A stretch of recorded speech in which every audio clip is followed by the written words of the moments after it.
इसीलिए हम बीमारी का शिकार हो जाते हैं। एक ही बीमारी में बहुत साल हम घूमते रहते हैं। बीमारी से अगर बाहर आना है तो रूट कॉज, वो बीमारी का क्या है, ये समझना जरूरी है। जैसे हमारी आजू बाजू की दुनिया बदल चुकी है, जैसे आजू बाजू की काफी सारी चीजें करने का तरीका बदल चुका है, उसी तरीके से बीमारियों की वजह भी बदल चुकी है। आज के तारीख में पहले हमको बताते थे कि बॉडी को एक्सरसाइज करना जरूरी है, एक्सरसाइज करेंगे तो हार्ट हेल्दी रहता है, लेकिन सिद्धार्थ शुक्ला और पुनीत राजकुमार जैसे बहुत ही लाइव एग्जाम्पल हमारे पास है। बहुत अच्छी फिट उनकी बॉडी थी, बहुत अच्छा एक्सरसाइज वो कर रहे थे, लेकिन फिर भी हार्ट अटैक जैसे बीमारी ने उनको इस दुनिया से विदा कर दिया। इसका मतलब क्या है? एक्सरसाइज और डाइट, इसके अलावा भी था हार्ट अटैक की कोई तो वजह है। लेकिन आज हम हार्ट अटैक के बारे में बात नहीं करेंगे। आज हम बात करेंगे हाइपोथायराइडिज्म के बारे में, जो इवेंट देख के आप लोग यहाँ पे आए हैं। तो मैं ये कोशिश करूंगी कि हाइपोथायराइड के बारे में मैं आप लोगों को सही जानकारी दे सकूं, और मेरी जानकारी लेके या फिर उसके सॉल्यूशन यूज करके आप अपने, अगर थायराइड के प्रॉब्लम में बहुत उलझ रहे हैं, जूझ रहे हैं, तो उससे बाहर आने के लिए आपको मदद हो, आप बाहर आ पाए। तो इसके लिए मैं थोड़ा पीपीटी का सहारा लूंगी, ताकि कुछ चीजें मैं आपको दिखा सकूं, बता सकूं और एक्सप्लेन कर सकूं। ठीक है ना दोस्तों? हम सब जानते हैं कि हमारे पास एक ग्लैंड है जिसका नाम है थायराइड ग्लैंड, और थायराइड सबको होता है। ये बहुत मजे की बात है कि जब भी मैं मतलब लोगों से बात करती हूँ, पेशेंट से बात करती हूँ, तो पेशेंट ये बोलते हैं कि मैडम मुझे थायराइड है। तो एक्सक्यूज मी, थायराइड सबको होता है। थायराइड ये ग्लैंड है, सबको भगवान ने दिया है। ऐसा ही शायद कोई बंदा हो जो थायराइड ग्लैंड के बिना पैदा हुआ, लेकिन थायराइड एक ग्लैंड है। तो एक समझ लीजिए, आपको थायराइड है, नहीं सबको थायराइड है, लेकिन आपको थायराइड ग्लैंड की कोई हेल्थ इशू है। ठीक है? तो मेजोरिटी हेल्थ इशू हमको दिखाई देती है, जैसे कि हाइपोथायराइड। थायराइड ग्लैंड एक होता है जो कुछ हार्मोन सीक्रेट करता है, और वो कुछ हार्मोन्स में इम्बैलेंसेस होने की वजह से हमारे TSH, थायराइड स्टिमुलेटिंग हार्मोन की लेवल बढ़ जाती है, तब हमको हाइपोथायराइड की तकलीफ दिखाई देती है।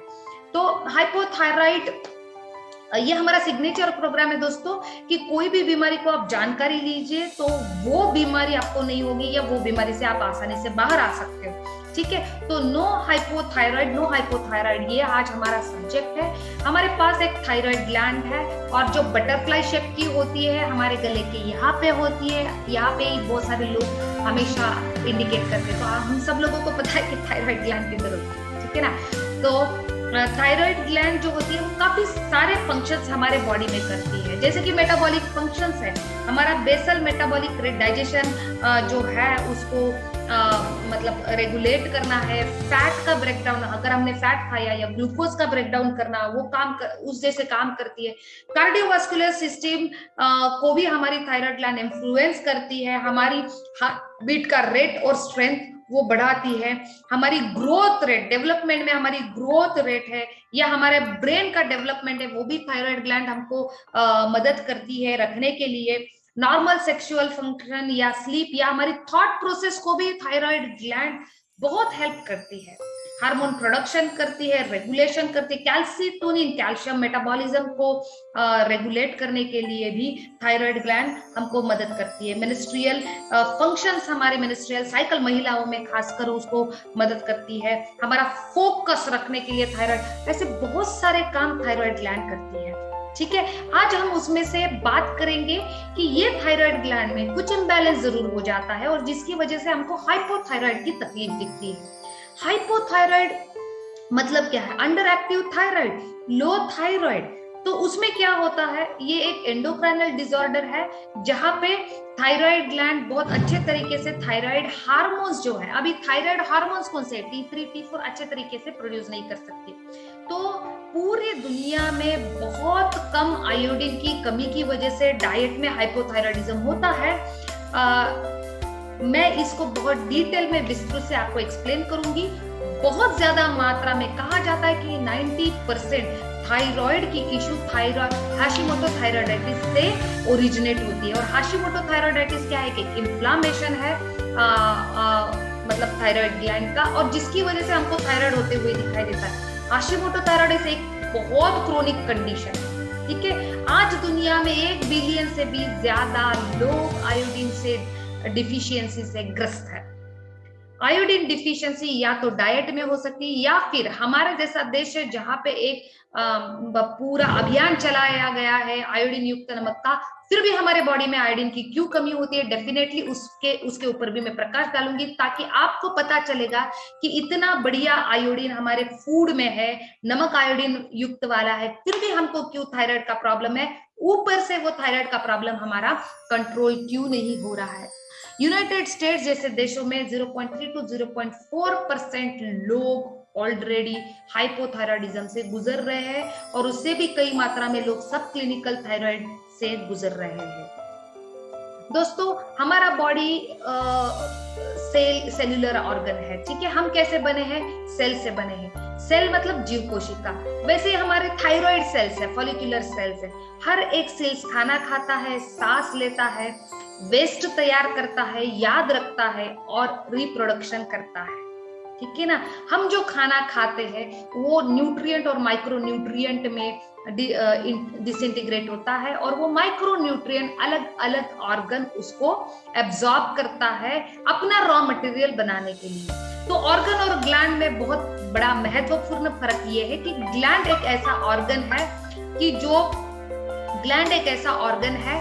जो हमारे बॉडी में हार्मोन सीक्रेट करता है, तो और उसके पास हार्मोन के रिसेप्टर्स होते हैं। तो ये ग्लैंड जो है जब हार्मोन सीक्रेट करता है तो कुछ माइक्रो न्यूट्रिएंट की उसके पास जरूरत होती है, तो वो माइक्रो न्यूट्रिएंट हमारे खाने के जरिए जो छोटे मोटे माइक्रो न्यूट्रिएंट तैयार होते हैं वो खा लेता है। तो मेरा हर एक सेल खाता भी है, फिर उसको यूज करने के बाद सेल्यूलर वेस्ट भी तैयार करता है, एक्सक्रीट करता है, और वो हम जो हवा लेते हैं हर एक सेल उसमें से ऑक्सीजन नाइट्रोजन यूज करता है, और हर एक सेल को याद होता है कि मेरा फंक्शन क्या है, और हर एक सेल रिप्रोड्यूस करता है, बच्चों को जन्म देता है, नए सेल्स को तैयार करता है, और वो नए सेल्स अपने मदर या सेल से सीखते हैं कि हमें क्या फंक्शन तैयार करना है। तो एवरी सेल ईट, ब्रीथ, एक्सक्रीट, रिमेंबर, रीजनरेट। लेकिन प्रॉब्लम कब आता है? प्रॉब्लम ये फंक्शन हमारा सेल कर नहीं पाता, और आज के तारीख में ये फंक्शंस बढ़िया तरीके से ना होने से या उसको ब्लॉक होने से, ये फंक्शन ब्लॉक होने के हमको प्रॉब्लम देती है। क्योंकि आज के तारीख में ज्यादातर हम लोग पीड़ित है क्रोनिक डिजेनरेटिव डिसीज से। तो थायराइड भी इसी तरीके से है, एक डिजेनरेटिव डिसीज है, और ये क्यों हो रहा है तो इसके बारे में हम डिस्कस करेंगे। आज के तारीख में बीमारियों की वजह बदल चुकी है। ये वजह क्या है? ये वजह सब लोग जानते हैं, लेकिन हम ये नहीं जानते, हम में से काफी सारे लोग, कि एग्जैक्टली इनसे हमारे बॉडी में क्या होता है। सब लोगों को पूछेंगे, सब लोगों को पता है कि आज का हमारा आजू बाजू का वातावरण बदल चुका है, आज की हमारी आजू बाजू की चीजें बदल चुकी है, लाइफस्टाइल, पोल्यूशन, लेकिन हमको ये नहीं पता है कि ये पोल्यूशन हमको कैसे अफेक्ट कर रहा है। जैसे कि हम बात करते हैं फूड की, क्या फूड अडल्टरेटेड है? हाँ, अडल्टरेटेड है। पिछले 50-60 साल में चेंज क्या हुआ है? खाना हम वैसे ही खाते हैं, सब्जी हम वैसे ही बनाते हैं, लेकिन 60 साल 70 साल पहले जैसे सब्जी मिलती थी वो सब्जी हमको नहीं मिलती, क्योंकि हम सब लोगों को पता है कि काफी सारा पेस्टिसाइड्स और केमिकल फर्टिलाइजर का यूज होता है वेजिटेबल को, और यही वेजिटेबल्स हम खाते हैं, ठीक है ना। तो ये पेस्टिसाइड मतलब पानी से वॉश हो नहीं पाते, कभी कभी हमारे सॉइल में जो फंसे हुए केमिकल फर्टिलाइजर है जो अपटेक किए हैं हमारे वेजिटेबल ने या क्रॉप में, वही हमारे बॉडी के अंदर चले जाते हैं, ठीक है। इससे होता क्या है? ये जो पानी है, पहले के जमाने में हमने पुराने फिल्मों में देखा है कि डायरेक्टली नदी में पानी डाल के लोग मुंह में डालते थे, लेकिन आज वैसी परिस्थिति नहीं, क्योंकि पानी बहुत ज्यादा अडल्टरेटेड हो चुका है। अब ये अडल्टरेटेड पानी हमको साफ करना पड़ता है, तो ये म्युनिसिपल कॉर्पोरेशन में साफ किया जाता है क्लोरीन से। जो क्लोरीन पानी की जो गंदगी वो निकालने की कोशिश करता है, जो स्मेल है वो निकालने की, ऑर्डर जो है वो निकालने की कोशिश करता है, उसका कलर जो चेंज हुआ है वो चेंज करने की कोशिश करता है, तो एक थोड़ा पीने लायक बनाने की कोशिश करता है जब ये पानी क्लोरीनेटेड हो जाता है। लेकिन एग्जैक्टली होता क्या है, जब हम अलग अलग तरीके के वेजिटेबल्स है जो पेस्टिसाइड्स, हर्बिसाइड्स या केमिकल फर्टिलाइजर से बने हैं इंजेस्ट करते हैं, तो ये पेस्टिसाइड्स या हर्बिसाइड में अलग अलग तरीके के हार्मोन को मिमिक करने वाले केमिकल्स होते हैं जिनको बोला जाता है जीनोइस्ट्रोजन। हमारे बॉडी में इस्ट्रोजन ऑलरेडी बहता है, ये इस्ट्रोजन अगर एक मात्रा से ज्यादा हो जाए तो हमारी थायराइड हार्मोन को वो ब्लॉक कर देता है।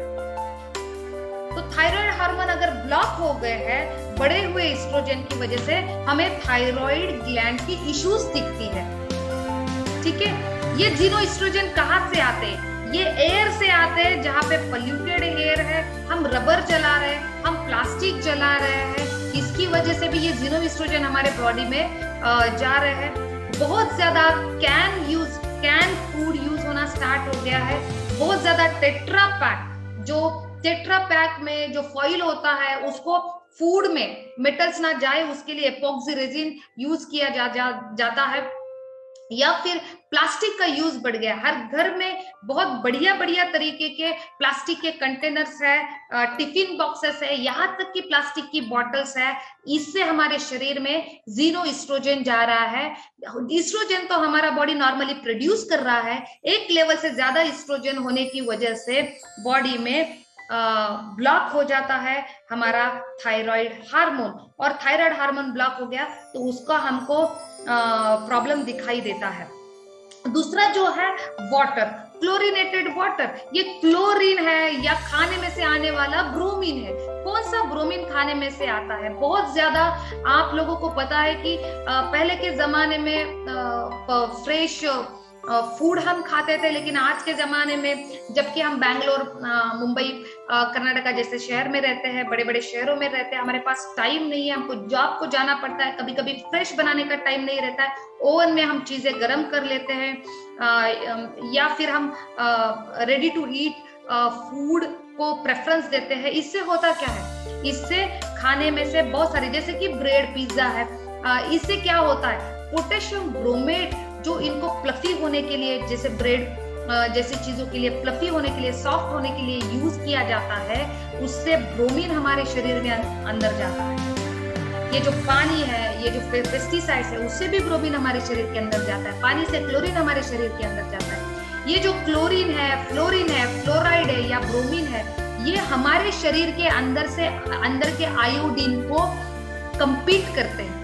हमारे शरीर के अंदर के आयोडीन के रिसेप्टर्स हैं, लेकिन क्लोरीन, फ्लोरीन धोखा दे देते हैं, ब्रोमीन धोखा दे देते हैं और आयोडीन के रिसेप्टर्स को पकड़ लेते हैं, और जिसकी वजह से आयोडीन के लिए जगह नहीं बचती। आयोडीन का जो डिपोजिशन होना चाहिए हमारी थायराइड ग्लैंड में, वो हो नहीं पाता, और जिसकी वजह से आयोडीन वॉश आउट हो जाता है और बॉडी में आयोडीन की कमी की समस्या बनती है। ये हमने कभी सोचा नहीं था कि हमारे बेकरी फूड्स हमारे बॉडी में, देखिए मैं जो जगह में रह रही हूँ, राइट लेफ्ट में हर जगह में अगर आप 100 मीटर भी जाएंगे तो 4-4, 5-5 बेकरी है, हर एक बेकरी बहुत जोरदार तरीके से चल रही है। मैं बेकरी के खिलाफ नहीं हूँ, मैं सिर्फ ये बता रही हूँ कि बेकरी फूड्स हमारे आहार में इतने ज्यादा मात्रा में हो चुके हैं, और जिसकी वजह से हमारे बॉडी में जो ब्रोमीन जा रहा है, जिसकी वजह से हमारा आयोडाइन वॉश आउट हो रहा है, क्लोरीन की वजह से आयोडाइन हमारा वॉश आउट हो रहा है। तो ये एक बहुत बड़ी वजह है कि हम आयोडीन युक्त नमक तो खा रहे हैं, खाने पीने से आयोडीन थोड़ा बहुत जा भी रहा है, लेकिन वो वॉश आउट हो रहा है, वो बॉडी में रह नहीं पा रहा, और इस वजह से आयोडीन की कमी हमें दिखाई देती है। बहुत सारे रीजंस है, बहुत सारे केमिकल्स हम यूज करते हैं, गुड नाइट लगा रहते हैं, या फिर मॉस्किटो रिपेलेंट लगा लेते हैं, हम परफ्यूम डाल लेते हैं, सेंट लगाते हैं, कितने सारे केमिकल्स हम यूज करते हैं, टूथपेस्ट यूज करते हैं। सारे केमिकल्स से हमारे शरीर में क्लोरीन, ब्रोमीन ज्यादा हो जाता है, जीनोइस्ट्रोजन ज्यादा हो जाता है, जो हमारी थायराइड को ब्लॉक करता है। मुझे दुख होता है ये बताने के लिए कि हमारी इस हाइपोथायराइड की और एक वजह है जो ड्रग इंड्यूस्ड है। काफी सारे ऐसे मेडिसिन हम लेते रहते हैं जिसकी वजह से लॉन्ग टर्म वो मेडिकेशन की वजह से हमारे बॉडी के कुछ बेसिक बैलेंस डिस्टर्ब हो जाते हैं और जिसकी वजह से थायराइड हो जाता है, थायराइड हाइपोथायराइड की तकलीफ हो जाती है। तो काफी सारे मेडिकेशन है जिसमें एंटी हाइपरटेंसिव, एंटी डायबिटिक है, कोलेस्ट्रॉल लोअरिंग ड्रग्स है। ये हमारे बॉडी को बॉडी के बैलेंस को, हार्मोनल बैलेंस को डिस्टर्ब करते हैं और काफी सारे मेडिसिन इसके जैसे है। तो कुछ मेडिसिन के साइड इफेक्ट भी हो सकते हैं कि हमको हाइपोथायराइड हो रहा है। काफी सारे महिला है जो इनफर्टिलिटी ट्रीटमेंट से गुजरते हैं। पहले तो उनको छोटा सा इशू होता है, लेकिन ये इशू हाइपोथायराइड फिर अनकंट्रोल हाइपोथायराइडिज्म में चला जाता है। मैंने देखा है काफी सारे महिलाओं के मोर देन 150 लेवल्स होते हैं, 150 175 ग्राम के XYZ मेडिकेशन, माइक्रोग्राम के XYZ मेडिकेशन लेने के बावजूद भी उनको थायराइड कंट्रोल नहीं होता है। तो इसकी वजह क्या है? तो ये सारी वजह है और ये सारी वजह को हमको रिपेयर करना जरूरी है। सिर्फ इतनी वजह नहीं है, और भी कुछ वजह है।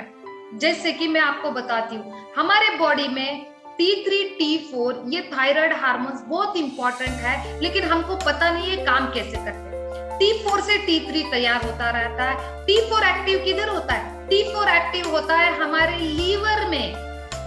हमको ये पता नहीं है, हम समझते हैं थायराइड इधर की तकलीफ है, इधर की तकलीफ है, ब्लड चेक करते रहते हैं, ब्लड में ऊपर लेवल नीचे करते रहते हैं लेवल। लेकिन ये जो T4 है वो एक्टिवेट होता है लीवर में इन द प्रेजेंस ऑफ और एक मिनरल जिसका नाम है सेलेनियम। तो ये हमको इम्पोर्टेंट है कि सेलेनियम की कमी की वजह से भी T4 से T3 फिर से एक्टिव नहीं होगा और उसकी वजह से इम्बैलेंस बन सकता है। हमारे बॉडी में लीवर एक बहुत बड़ा काम करता है।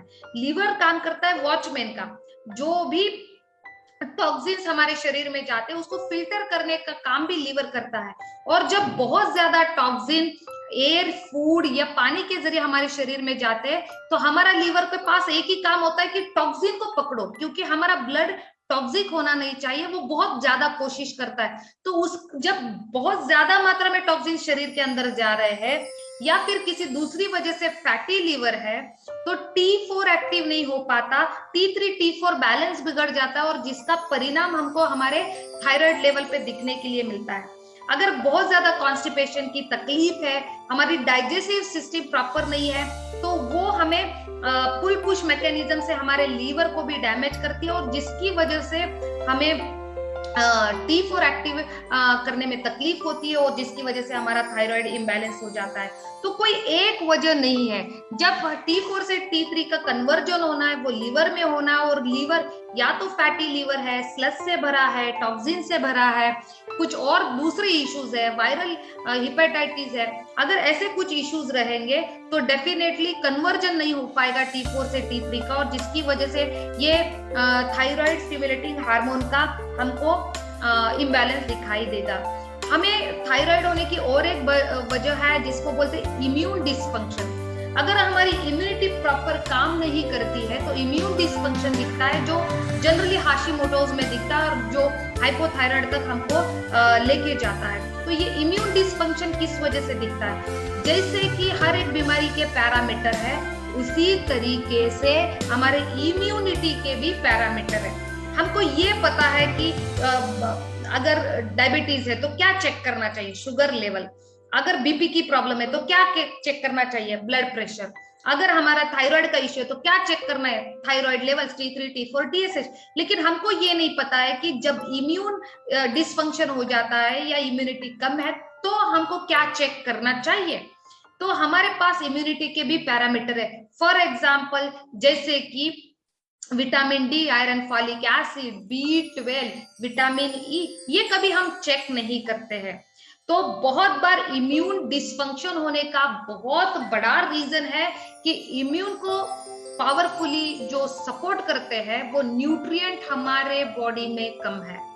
तो ये न्यूट्रिएंट हमको भरना बहुत जरूरी है। चेक कीजिए आपका विटामिन D3 लेवल कितना है। वो बिल्कुल कनेक्टेड है हमारे इम्यून फंक्शन से, वो बिल्कुल कनेक्टेड है हमारे थायराइड को कंट्रोल करने के लिए।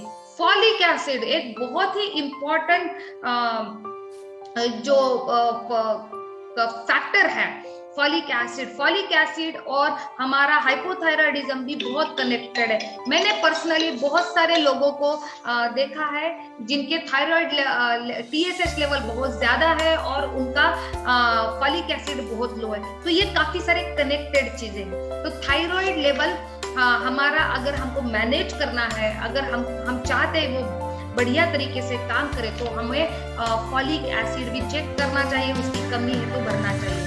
तो इन शॉर्ट में हम कहेंगे तो nutritional deficiency also causes hypothyroidism, ठीक है। और एक चीज है कि हमारा दिन ब दिन डाइट में फैट का रिडक्शन होना। दोस्तों फैट को इतना हेट मत कीजिए, क्योंकि फैट हमारे बॉडी में हार्मोन प्रोडक्शन करता है। हमारी हार्मोन को प्रोड्यूस करने के लिए फैट बहुत इंपॉर्टेंट है।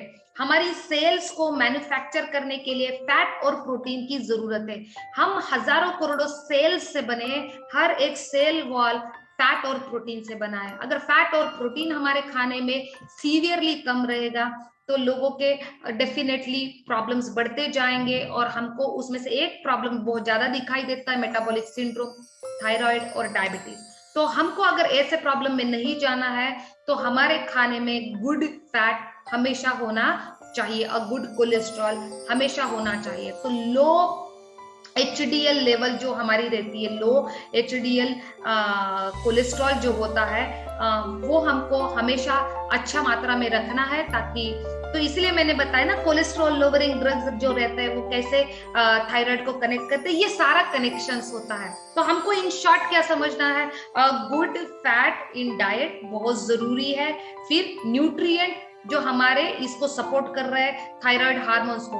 तो हमारे थायराइड में T3 एक्टिवेट होता है आयोडीन की प्रेजेंस में। हमारे लीवर में T4 एक्टिवेट होता है सेलेनियम की प्रेजेंस में। तो सेलेनियम आयोडीन बहुत जरूरी है। इम्यून फंक्शंस के लिए कुछ चीजें जरूरी है, जैसे फॉलिक एसिड है, B12 है, विटामिन डी हमको लेना चाहिए, विटामिन। और ये सारे जो इम्यून सेल्स है मेजोरिटी में होते हैं हमारे गट में, ओके, हमारे गट में, कोष्ठ में। तो हमारा कोष्ठ बहुत ही बढ़िया, स्ट्रांग और पावरफुल होना चाहिए। तो बहुत अच्छा प्रीबायोटिक्स होना चाहिए। और गट का अगर डिसफंक्शन है, कॉन्स्टिपेशन है, IBS जैसी तकलीफ है, अल्सर्स है, तो हमको वो इम्प्रूव करना चाहिए, रिस्टोर करना चाहिए। अगर ऐसी कोई प्रॉब्लम है तो किस तरीके से रिस्टोर करेंगे आप आने वाले वीडियोस में देखेंगे जरूर, और कुछ वीडियोस मैंने ऑलरेडी किए, आपको देखना चाहिए। तो सेलेनियम, जिंक जैसी चीजें हैं वो हमको, और बैक्टीरिया, गुड बैक्टीरिया हमारे गट को रिस्टोर, उसका फंक्शन रिस्टोर करने के लिए मदद करते हैं, नॉर्मल होने के लिए, कूल काम होने के लिए मदद करते हैं। स्ट्रेस एक बहुत बड़ा फैक्टर है हाइपोथायराइडिज्म के लिए, लेकिन स्ट्रेस से भी ज्यादा डेंजर है हेवी मेटल्स। अब ये हेवी मेटल्स हमारे बॉडी के अंदर कैसे जाते हैं, ये सब जो आपने देखा है, ये सारी चीजों के वजह से हेवी मेटल्स हमारे बॉडी के अंदर जाते हैं। दूषित हवा, पानी, और हम जो लेते हैं फूड जिसमें होते हैं प्रिजर्वेटिव, जो मेडिसिन खाते हैं जिसमें होते हैं प्रिजर्वेटिव, ये हेवी मेटल्स क्या है, जैसे कि लेड है, आर्सेनिक है, कैडमियम है, ये सारे हेवी मेटल्स। जो लेड जो है हमारे आजू बाजू में जो भी कलरफुल दिख रहा है, अगर वो नेचुरल कलर नहीं है तो उसमें लेड गया है। इंक्लूडिंग माय शर्ट, इसमें लेड लगा है। इंक्लूडिंग ये कप जिससे मैं पानी पी रही हूँ, ये जो कलरफुल दिख रहा है इसमें लेड है, और ये मेरे बॉडी के अंदर जा रहा है।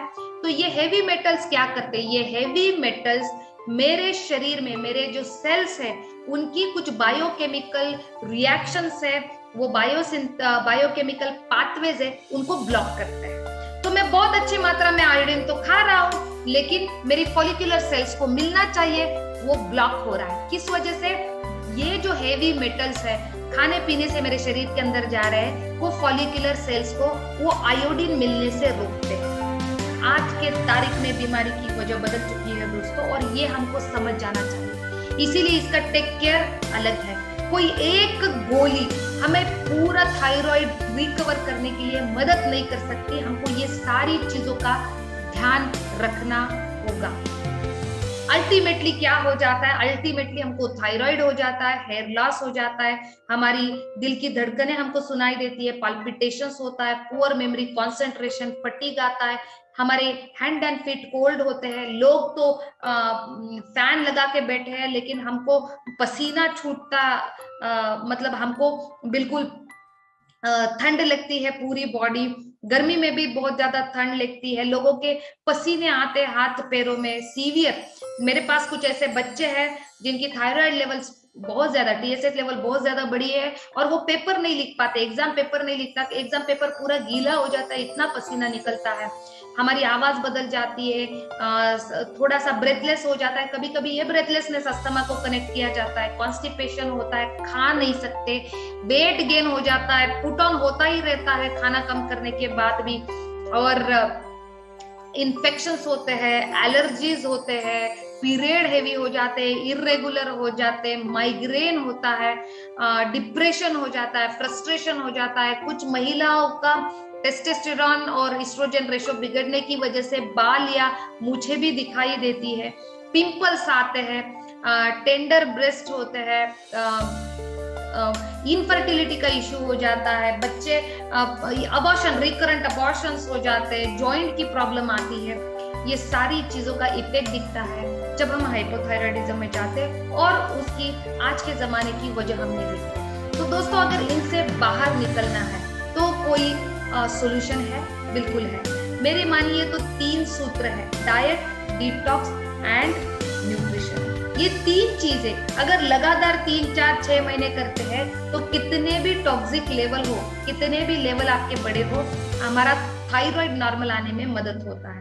तो डाइट करेंगे तो कैसे करेंगे? डाइट जिसमें गुड फैट, गुड प्रोटीन और गुड फाइबर होना चाहिए। कार्बोहाइड्रेट कम रखिए, क्योंकि जैसे मैंने बताया कि 90% केसेस में थायरोइडाइटिस हाशिमोटोज होता है, जिसकी वजह से इंफ्लेमेशन बॉडी में ऑलरेडी है और रिफाइंड कार्बोहाइड्रेट का यूज बढ़ गया, मैदे का यूज बढ़ गया, गेहूं के आटे का यूज बढ़ गया है, तो रिफाइंड कार्बोहाइड्रेट को कम कर दीजिए, तो उसके ये इंफ्लामेटरी है, तो इंफ्लामेशन हमारे बॉडी का कम हो जाएगा। अगर फाइबर, फैट और प्रोटीन हम बढ़ाना स्टार्ट कर देंगे तो नॉन इंफ्लामेटरी चीजें अगर हम खाएंगे, इंफ्लामेशन कम हो जाएगा, तो हमारा बॉडी बहुत सुकून महसूस करेगा, रिलैक्स महसूस करेगा, हल्का महसूस करेगा। फैट अच्छे तरीके से, प्रोटीन अच्छे तरीके से होंगे तो अच्छे तरीके से हार्मोन्स हमारे प्रोड्यूस होना स्टार्ट हो जाएंगे। कॉन्स्टिपेशन, बावेल और गट का जो हेल्थ है वो रिलीव होना स्टार्ट हो जाएगा, मतलब गट का हेल्थ हमारा इंप्रूव होना स्टार्ट हो जाएगा। तो डाइट हमको नॉन इंफ्लामेटरी डाइट रखना है, हमको डिटॉक्स करना है। जैसे कि मैंने बताया कि थायराइड और अनकंट्रोल थायराइड, हाइपोथायराइड और अनकंट्रोल हाइपोथायराइड की एक बहुत बड़ी वजह है लीवर, तो हमको लीवर और गॉल ब्लैडर क्लींस करना जरूरी है। अगर आप मेरी मदद चाहते हैं तो आप मैसेज डाल दीजिए, लीवर गॉल ब्लैडर क्लींस करने के लिए मैं पर्सनली आपको सुपरवाइज करूंगी। हमको ब्लड डिटॉक्स करना है, अगर किसी भी तरीके से हेवी मेटल्स हमारे बॉडी में बड़े हैं तो हमको उनको निकालना चाहिए, क्योंकि ये हेवी मेटल्स मेरे आयोडीन या सेलेनियम जैसे बहुत ही बढ़िया न्यूट्रिएंट को थायराइड सेल्स में पेनिट्रेट होने से रोक रहे हैं। ठीक है, अगर आप हेवी मेटल डिपोजिशंस की जानकारी पूरी तरीके से चाहते हैं तो ऋत्वी वेलनेस नाम से मेरा यूट्यूब चैनल है, और जहाँ पे मैंने 2 वीडियोस डाले हैं ढूंढ के कि किस तरीके से हेवी मेटल्स अलग अलग चीजों से हमारे शरीर के अंदर जाते हैं और प्रॉब्लम क्रिएट करते हैं, वो वीडियो को जरूर जाके देखिए, चाहिए तो लिंक भी मैं नीचे डाल दूंगी। जीनो एस्ट्रोजन क्लींस हमको करना है, हमको बॉडी में से ये जो झूठे एस्ट्रोजन जा रहे हैं, पेस्टिसाइड से जा रहे हैं, प्लास्टिक से जा रहे हैं, हमको इनको क्लीन करना होगा। सेंट जा रहे हैं, परफ्यूम से जा रहे हैं, कॉस्मेटिक से जा रहे हैं, इनको हमको क्लीन करना होगा। किस तरीके से क्लीन करना, ये छोटा वीडियो है आपको ओवरऑल आइडिया देने के लिए। अगर कैसे क्लीन करना है उसका डिटेल वीडियो मैं आपको भेजूंगी। अगर आपको इमीडिएट और पर्सनल कोई समाधान चाहिए, आप मुझे मैसेज कर सकते हैं, मैं आपको हेल्प करूंगी। और तीसरी बहुत इंपॉर्टेंट चीज है, अगर हम अनकंट्रोल हाइपोथायराइड से बाहर आना चाहते हैं, अर्ली हाइपोथायराइड में, और हमको मेडिसिन पे जाना नहीं है, छोटी लड़कियां, तो एक बात हमेशा ध्यान रखिए कि हमको आज न्यूट्रिशन की हेल्प लेनी पड़ेगी, और वो भी स्पेसिफिक न्यूट्रिशन, जैसे कि सेलेनियम, आयोडीन है, ओमेगा 3 है, प्रोटीन है, folic acid, B12, iron, folic acid है, विटामिन सी है, जिंक है, अगर हमारी गट में इश्यूज है तो ये हमको आहार में समावेश करना ही पड़ेगा। ऐसा मत सोचिए कि खाने पीने से कहाँ पे मिलता है, जरूर खाने पीने से मिलता है, लेकिन जब डिसीज पैदा हो चुका है इसका मतलब बॉडी ऑलरेडी कमजोर हो चुका है, पैथोफिजियोलॉजी बहुत पुरानी है, और उससे अगर हमको बाहर आना है तो हमको जल्दी जल्दी ये डिफिशियंसी से भरना है। तो न्यूट्रिशन एज अ मेडिसिन हमको यूज करना शुरू करना चाहिए। डाइट, डिटॉक्स, न्यूट्रिशन, ये 3 सूत्र से बहुत डेंजर चीजों से हम लोगों को बाहर आने के लिए मदद कर चुके हैं, और इससे आपको भी मदद हो सकता है। हमको क्या करना, हमको ट्रैक नहीं छोड़ना जब तक हमको बहुत बढ़िया तरीके से रिजल्ट नहीं आता। तो ये बहुत इंपॉर्टेंट है। हाइपोथायराइडिज्म से बाहर आना बिल्कुल पॉसिबल है, ये मुश्किल बात नहीं है। बीमारी की वजह बदल चुकी है, इसलिए हमें उसका अप्रोच बदलना होगा। एक सिंगल मिरेकल मेडिसिन आप सोचिए मत कि आपका थायराइड पूरी तरीके से रिपेयर करेगा, नहीं।